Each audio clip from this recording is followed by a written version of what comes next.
All right, Brian Billick, former Super Bowl winning head coach from the Baltimore Ravens. And Brian, you're going to be calling the game tomorrow, or on Sunday, I beg your pardon, for Ravens radio. So you're getting ready for a game just like the old days when you and I were together. Let's talk about this game and the matchup before we get into some of the other things going on. And a lot of people really bent out of shape here in Cincinnati about this playoff scenario, potential, et cetera, et cetera. But this game this week, what do you see? Well, the circumstances obviously are going to override everything as to how competitive it is and the way the coaches approach it, just because of what you've alluded to. And the likelihood that these two teams could, I got to be briefed better on the potential playoff scenarios, but these two teams could turn around and play each other in the playoffs. So in that first round, so that changes the equation a little bit. Obviously, the Ravens are playing it without their top quarterbacks. Anthony Brown looks like he's going to start for them. That certainly changes the equation. So both teams are both in the situation right now where, like we get to so often at the end of the season with some teams, how much do I want to vest myself physically and mentally in this game? Do I sit some players and rest them? What's the scenario? The typical rust or rest, whether that's a good thing or not. Should you play your way in? Should you give them the time off? That question is very prominent for these two teams. It'll be interesting to see how they want to play it going into the game. I know the Ravens obviously are going to approach it a certain way. Do they get Calais Campbell back? And if so, do they play him? Because that's a big difference to not have him in the middle. And I'm sure the Bengals are the same way with some of their players. Well, the Bengals know that if they win, they have a chance potentially for a number 2 seed. That's the best that they can do. I want to ask you for a minute because we touched on it briefly at the very beginning. It seems like now, Brian, we're starting to see some cracks, potential cracks in this relationship between Lamar Jackson and the Baltimore Ravens. It goes all the way back to the start of the year. You brought up Lamar's mom is his agent. Lamar wanted all guaranteed money. He's a free agent at the end of the year. Now all of a sudden he gets hurt again for a second straight year. You never blame a guy for that. But now they've gone the better part of 3.5, 4 weeks. He's not practiced one single time. He's not practiced again this week. John Harbaugh was very short yesterday when asked about the Jackson situation in his press conference. How do you see this thing playing out? Well, it's typical of any relationship when the business side enters into it, whether you're talking about going past and looking at the Aaron Rodgers and Green Bay Packer scenario in terms of, the next contract and how that was going to work. Yeah, I think the factors, they love Lamar. They love everything about it. They're committed to him. They want to get the contract done. But obviously, the business side is beginning to creep in a little bit. He has been injured, so there's legitimate questions, as has always been the case with Lamar Jackson. We're all in. We're fine with him running 160, 170 times a year until it's a problem. Well, now it's a problem because last year he got hurt. This year he got hurt. Doesn't mean he's going to get hurt going forward, but that certainly is a factor. And how you want to commit to it. You can also imagine that Lamar, from his side, and I know for a fact that whether it's the agent community or there's certain people that will counsel him to say, hey, you don't want to come back and play until you're 100%. Well, no player is 100% at this point. He wants to play, I'm sure, but you don't want to come back. And if you're not 100%, if you can't do the unique things that Lamar Jackson does, and you don't look good, now you muddy the waters even more about, am I going to get one of these mega $500 million contracts? They offered him $250 million, basically all guaranteed. He wants more of the Patrick Mahomes money, and that's the typical negotiation. So but there's always, you've heard me say it a million times, there's a time for pay and there's a time for play. And right now they're beginning to overlap, and it should be a time for play, and strictly that. But the time for pay is creeping its way in, and that's not a healthy situation. All right, I want to try to keep this as simple as possible because you admitted at the very beginning that you need to get a little bit more up to speed on this thing that was released by the NFL last night, and it is still it's going to take a vote by the owners, 24 of the 32, to approve these changes that they've basically made in the rule book as it pertains to the playoffs. All right, Let's start with this single point. Do you think this is fair or not fair? And I know it's all subjective. We've argued both sides. I see both sides of this. We know the Bengals are going to play one less game than everybody else in the NFL besides Buffalo. So let's just compare Baltimore, Cincinnati. It came out yesterday that if the Ravens win the game on Sunday, this week in Cincinnati, they will have played the Bengals head-to-head twice and beaten them twice. They already have a win in Baltimore. And that if the two teams should play in the first round of the playoffs, that a coin flip would determine which team gets the home field, Cincinnati or Baltimore. Do you think that's fair? Yes, but I don't like it, like everybody else, because we're in a unique situation. They had protocols in place during the COVID and fortunately it didn't happen, but to account for, well, what if we have to cancel games during the course of COVID? How does that affect the playoffs? And they had that structure in place. And I'm sure they're reaching back to it to a degree. There's no right way to do this to satisfy everybody, that there's not going to be somebody sitting, if you're in a bar in Cincinnati versus a bar in Baltimore versus a bar in Buffalo versus sitting in that bar discussing it in Kansas City. However it comes down, you're not going to like it if it doesn't favor your team. The one thing I think the league is doing is they're trying to do this stepping back, removing themselves from the pressure of the clubs and the perspective to say, how can we best balance this as equitably as we can, knowing that somewhere along the line, someone's going to get screwed in the process, and probably legitimately so. I don't think you can avoid it. And so however they come out with it, it's unfortunate we're in this situation. At the end of the day, you got to take the mentality. I heard you guys talking about it before, and I know exactly what the coaches will do. If Cincinnati kind of gets screwed in this process, they're going to use that as a hell of a motivator to come back and say, boy, are we going to show these guys that they can't, and same with Baltimore, and same with Kansas City. So unfortunately, it is what it is. It's not right, but it's as fair as it can possibly be. Okay. Scenario number 2.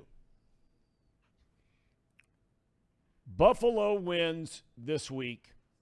Kansas City loses this week. Buffalo would be the only team in the AFC with 3 losses. Kansas City would suffer a 4th loss.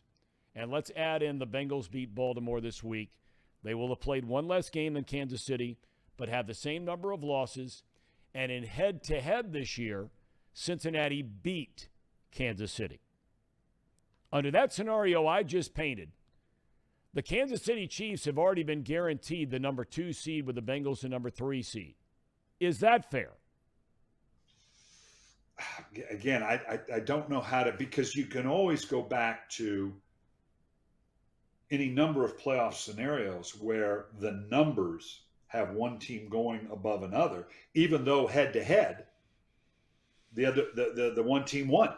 And you say, well, head to head, they proved they're a better team. How can they be? We're looking at a 10-win season that, because of the current, I've always been for reseeding the playoffs at the end of the year, regardless of division. But we don't do that. A division winner is guaranteed, regardless of the record, and we're going to see it with Jacksonville and Tennessee, where we could legitimately have an 8-9 Tennessee team be the 4th seed. Well, that's not fair when you've got better teams behind them, but that's the rules. That's the way we do it. Okay, I'm much more for seeding it strictly by, at the end of the day, yeah, okay, your reward, because they want to say, well, you have to have a reward with a home game for a division winner. No, your reward is being 8-9 and still getting into the playoffs. That's your reward for winning the division. So I'd reseed the whole thing with regards to the criteria they have. The fact that we have this missing game certainly changes the equation. So it's like the other conversation. You can make a case the other way, but you've got and you've got to trust that the league doesn't have an agenda in this where the rest of us do, depending upon who's your team.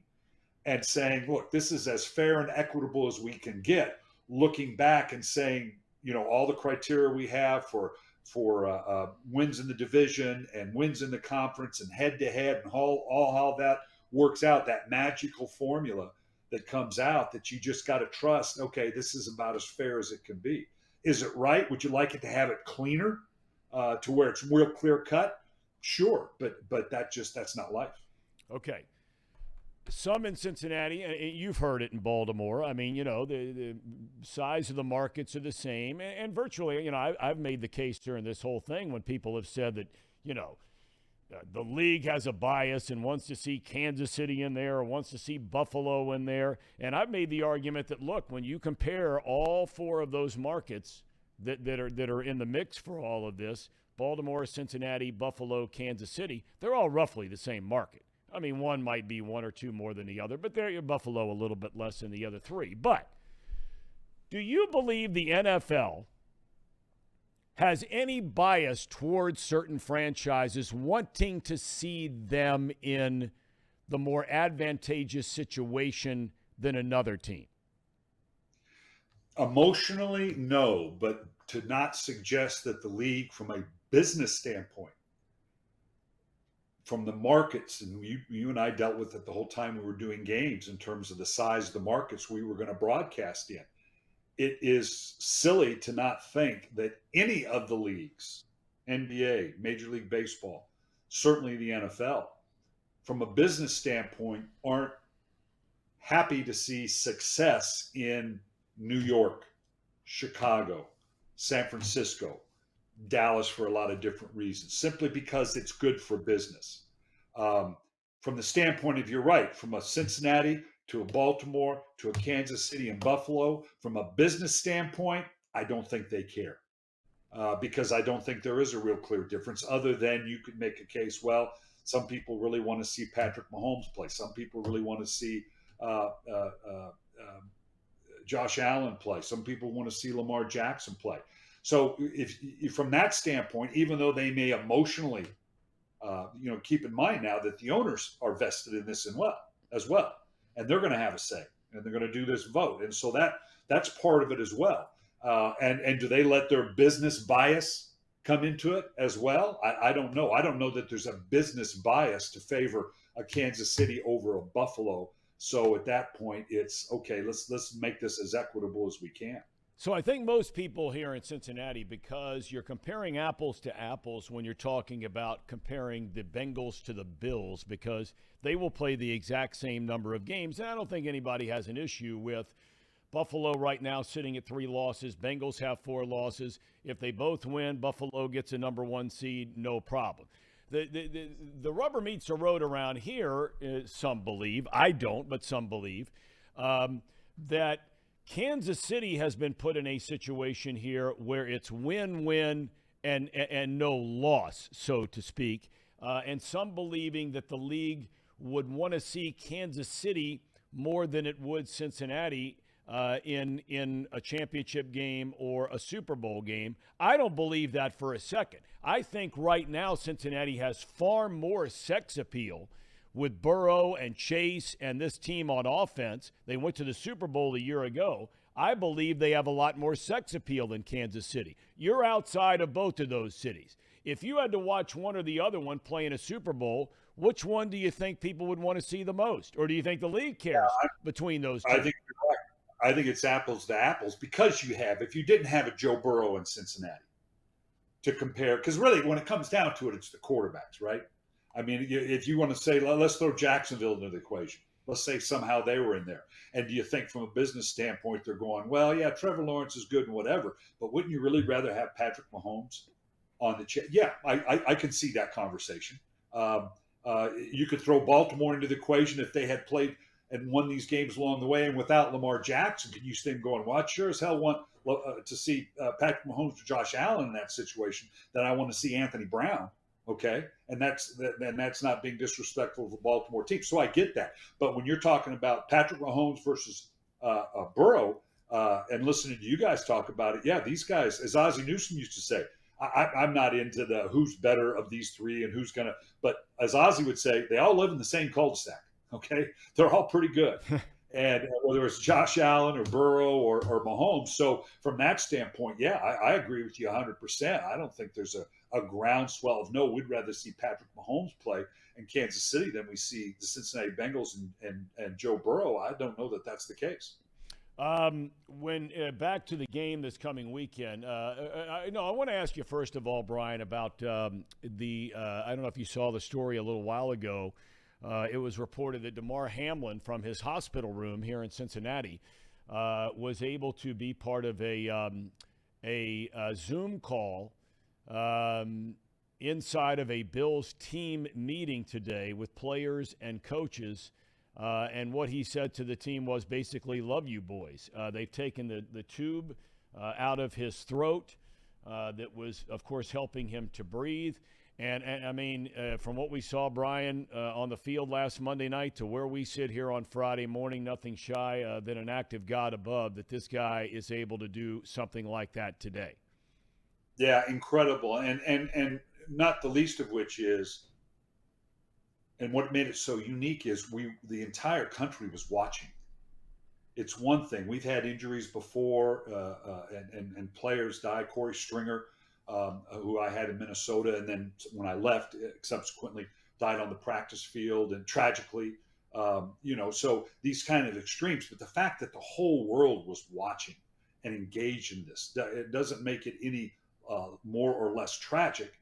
But the fact that it's odd. I swim every day, and the guy I was with today was a longtime trauma surgeon here in Columbus, and was talking about that process, and obviously from the outside, but obviously an educated opinion, but without the actual facts because he's not involved with it. But just talking about from his perspective what he thinks, how it transpired, and he was talking about how he number of times faced this situation with baseball players that got that pitch or that hit. Yes, that trauma, where you see it more often, and about the sequence and the way the heart can repair itself, and it's a phenomenal story. It's great that it appears that he's coming back, which in itself is phenomenal, and make us all aware of these players are this is a violent game, and it's something they need to be aware of. But what a great story, and what a great rallying, not to be mercenary about it, it's just you're thrilled to death for the young man, but what a great rallying cry for the Buffalo Bills in terms of, okay, we got to do this for Demar. We've come through this horrendous circumstance, and now we're coming out of it. Now we got to finish it off. It can be an emotional rallying point. End of the day, do the Bengals beat the Ravens this weekend, knowing where the Ravens are with a third-string quarterback and the way the Bengals have won 7 games in a row. I mean, this is a team on a roll and playing as well as any team in the NFL right now. The Bengals are a better team than the Ravens are constituted right now.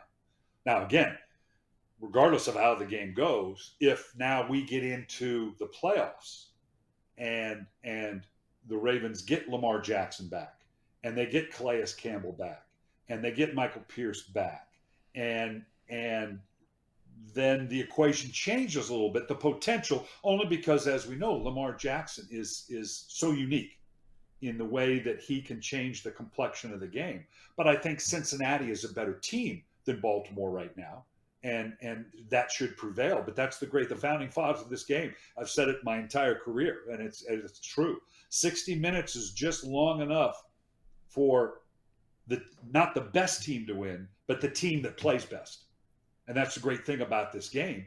There's no reason Cincinnati shouldn't play well enough. And if they were in a case where, they've got the pedigree now, they've been to the playoffs and the Super Bowl. If we were having the conversation, do I think Kansas City, if they were in a scenario where they really didn't need to win the game, winning or losing the game meant nothing, should they rest their players? I think they're a young enough team. I think they would still need to play their way in. So I think they'll be motivated to want to play well, particularly if it should turn out that they turn right around and play the Ravens again. That's the interesting thing. When you play a playoff game, your first playoff game against a team you've already played twice, it really gets interesting in terms of, okay, what do we hold back? And it turns into a little bit of an Abbott and Costello routine of, I know that they know that we know that I know that we know. but but I know they know that. So, you could drive yourself nuts with that scenario. All right, Brian, we can't thank you enough for your time, and safe travels down from Columbus, Ohio to Cincinnati. Hey, by the way, you want to make a prediction for the game on Monday night? TCU v How Georgia. about that? Georgia, I tell you what, it's going to be gamey. It's going to be great fun to watch. But at the end of the day, the emotion of TCU is either going to carry the day or it's going to wear them out because Georgia's pretty darn good. So hard to go against Georgia. Well, Brian, I have a daughter down there at TCU, so we are all about the Horned Frogs. All right, I love it. So go Frogs. And thanks for your time, buddy. Have a great weekend. All right, we'll do it.